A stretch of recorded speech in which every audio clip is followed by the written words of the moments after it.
Hello there, Sagittarius sign. Welcome to your monthly reading. So this reading is for the month of November para sa mga Sagittarius out there.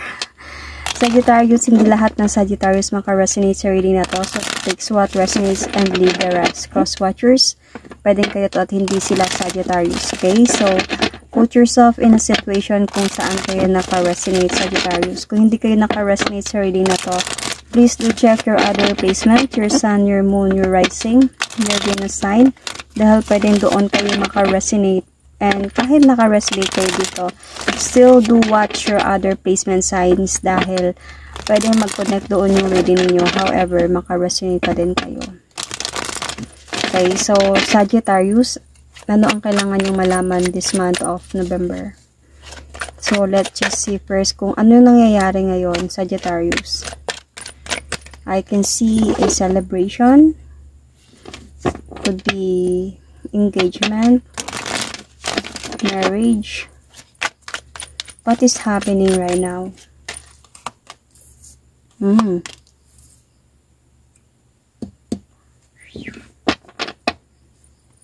Ooh, what is Sagittarius? The Queen of Swords, the Queen of Wands, the Queen of Cups. Okay. The Queens are here, plus the celebration card, the marriage card, the engagement card. So, Sagittarius, I can see na medyo, Queen of Pentacles. The Queens are here. Sagittarius, what happened? Mabigat yung problema mo sa sitwasyon na to, Sagittarius. I think I am reading with a Sagittarius man.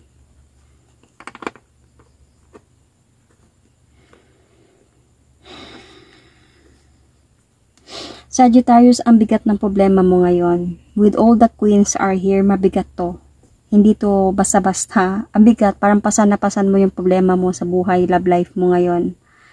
Okay, I cannot see here that there is something about other person and a marriage situation na nangyayari. Hindi ka, parang nag-iisip ka ng desisyon na hindi ka makapag-isip ng desisyon na nag-iisip ka ng desisyon. You know? Ang gulo. So, andun ka sa point, meron talagang cheating na nangyayari dito. May mga cheating talaga na nangyari sa sitwasyon na to. Sagittarius, if you're a woman here, you are dealing with a playboy person. If you are the man here, you are dealing with, if you are a cross-watchers, okay, you are dealing with a Sagittarius playboy or playgirl. So, but anyway, Sagittarius, this is what is happening sa relasyon ninyo ngayon. So, let's just say that dahil this is a like para sa lahat ng Sagittarius, so walang hindi personal reading to. So pwede tong lalaki, pwede tong babae. So just takes what resonates. Ang i-include ko dito sa sitwasyon na to is you, Sagittarius woman, and you are dealing with a playboy person. And ang bigat ng problema mo ngayon dahil sa mga nangyayari.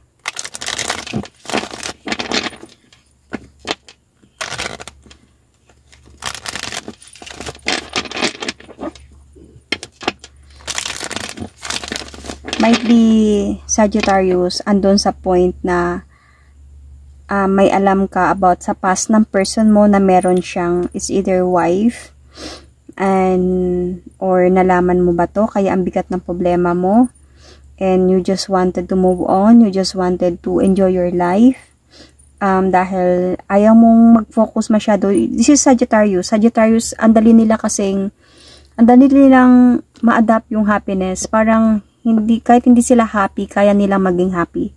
Alam niyo yun, kaya nila mag-enjoy kahit hindi sila nag-enjoy. Kaya nilang magpakita ng okay lang ako kahit hindi sila okay. And until sa ma-adapt nila yon hanggang sa magiging okay sila. Kasi mag-explore sila ng another people in their life. And this is what you are doing right now, Sagittarius. Nakikita ko mahal mo yung taong iyon. mahal mo talaga siya, pero ang bigat na problema mo dahil nga baka may responsibility siya sa iba, or it's either marriage siya, and parang ditoon ka, parang para sa'yo is, oh my God, or is other, bakit hindi mo sinabi sa akin, or bakit ngayon ko lang nalaman, kasi ang bigat ng problema about this pero hindi mo yan pinapakita. Okay, so yun. Ano yung nararamdaman ni person para sa'yo? Feeling ko, Sagittarius, it's either yung wife talaga dito yung nag-cut off sa inyo, or sabihin natin na yung pinigilan yung person mo ng kinakasama niya or wife niya. Okay, pwede tong marriage, pwede naman tong engage, wife or fiancé niya, something like that. So, takes what resonates. So, let's see.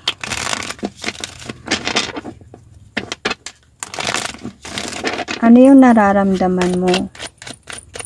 Ano yung nararamdaman ni person ngayon para sa'yo, Sagittarius?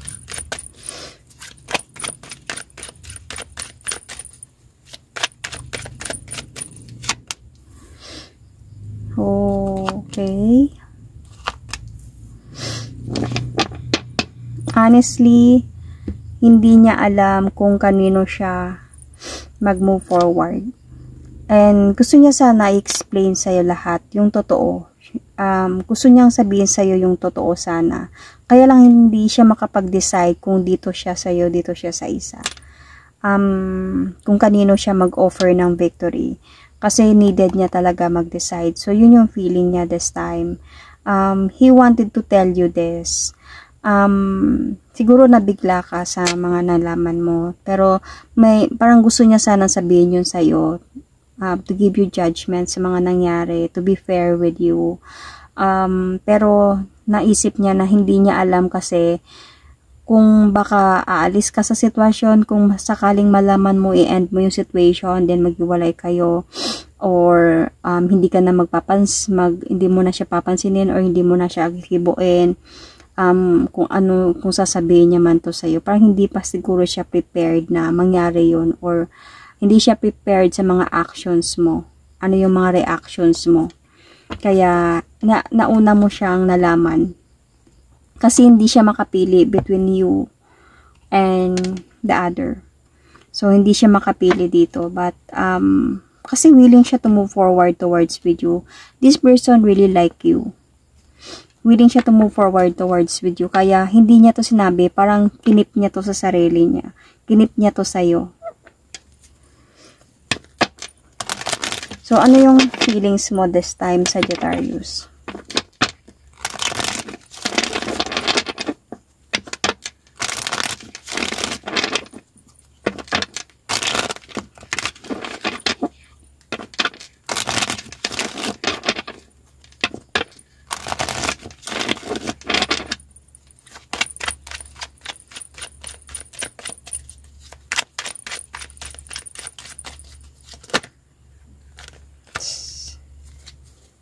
Ano yung feelings mo para sa person mo, Sagittarius? See?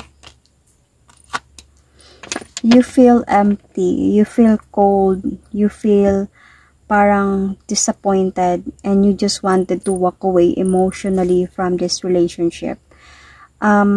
Feeling mo dito like, nung nagkaroon ng clarity ang lahat, parang para sa'yo, sinayang mo lang yung effort and pagmamahal mo sa taong yon. Kaya ka pala naghintay. Parang naghihintay ka before siguro about commitment. Naghintay ka siguro na ma-public kayo. Naghintay ka siguro na maging proud siya sa'yo to everyone. And palagi lang siya siguro na may mga alibis na ginagawa. So, naghintay ka, napagod ka, and yet nandito sa clarity na kaya pala, because of merong humahadlang. So, parang para sa'yo na stress ka. Like, hindi ka nakatulog sa gabi sa mga nangyari. Like, you don't feel happy, of course. And, feeling mo very immature yung sitwasyon, yung person mo. Very unfair siya sa sitwasyon na to. And andun ka sa point na you wanted to decide na to be quiet and wanted to think. Gusto mo muna mapag-isa this time. Gusto mo nang umalis na emotionally. Ito yung feeling mo this time. You feel so very empty and cold. Okay, so baka merong Leo sign sa chart nyo or mabigat yung Leo sign sa chart nyo. Check your placement. Libra, Gemini, Aquarius as well. Check your placement, guys. You might be dealing with a Cancer sign, Libra sign, Sun, Moon, Rising, Venus. So, let's see. Ano yung kailangan yung malaman this month of November? Sagittarius. Ano yung kailangan yung malaman this month of November?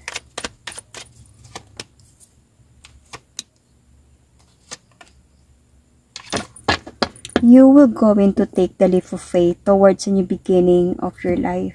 Sagittarius, like, hindi ka prepared sa mga pwedeng mangyari, pero gagawin mo. This person will going to move forward towards with you still. Nandyan pa din siya. Hindi siya lalayo. Hindi ka niya iiwan. Nandyan pa din siya. But this month of November, hindi ka magiging masaya. Hindi ka magiging masaya sa mga mangyayari sa inyo. Mahal mo yung person na to. Gusto mo na talaga mag-decide na umalis sa sitwasyon. But the problem is, minahal mo kasi talaga siya ng sobra. Kaya nahihirapan ka. Gusto mo talaga na magkaroon ng new beginning na sa sarili mo. But yet, parang adun ka sa point na pwede ikaw na lang yung lumayo sa akin. Pwedeng wag mo na lang akong mahalin. Parang ganun yung ano mo. Kasi parang every time na nandyan siya, parang nahuhulog at nahuhulog ka balik sa kanya. And this November, yun yung mangyayari. Magkakaroon kayo ng arguments ng person na to. Pero hindi, nandyan pa din siya. Sagittarius. Andyan pa din siya. I can see here that,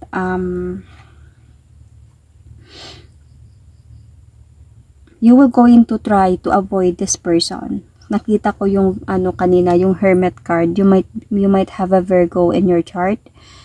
Or mabigat yung Virgo sa placement nyo. I-avoid mo to siya, hindi mo siya kakausapin, pero mamimiss mo siya. So, yun nga, every time, siguro magme-message siya sa'yo, begging you na, sorry, ganyan, nagpo-fall back ka sa kanya, kaya, yun, na hindi ka tuloy makakapag-focus, hindi ka tuloy na makapag-decision, imbes na dun ka na sa point na, decision ko talaga na umalis na sa emotionally. Parang every time this person wanted to communicate with you, nahulog ka talaga balik sa kanya.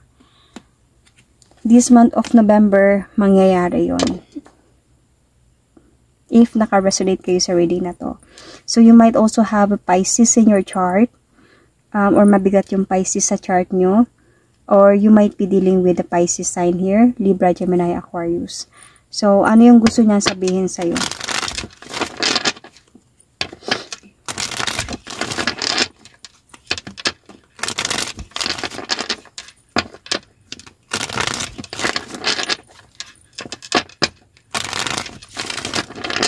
So, ano yung gusto niya sabihin sa'yo? Sagittarius.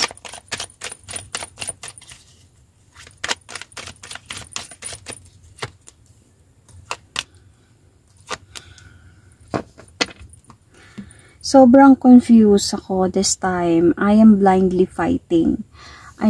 Lumalaban ako sa war na hindi ko alam kung sino yung pinaglalaban ko.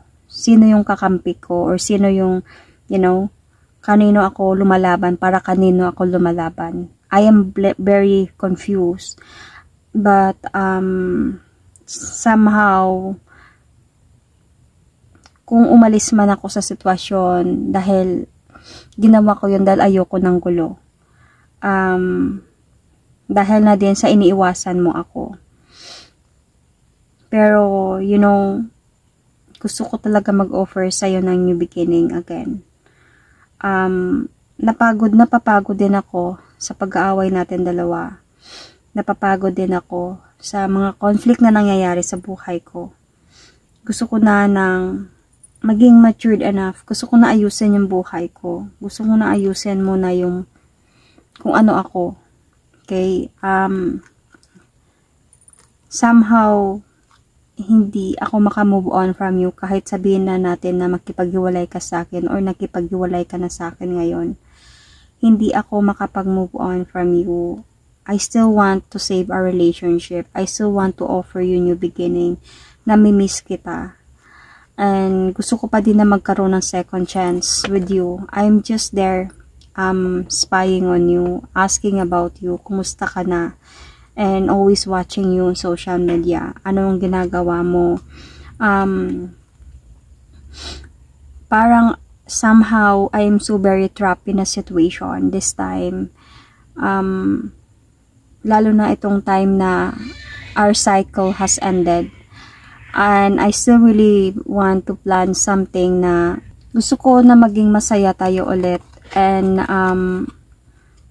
at maayos ulit, na maging balance tayo ulit. So, yun yung gusto niyang sabihin sa'yo, and yun yung pwede mangyari this November, and that is my reading for you, Sagittarius, for the month of November. And thank you and God bless.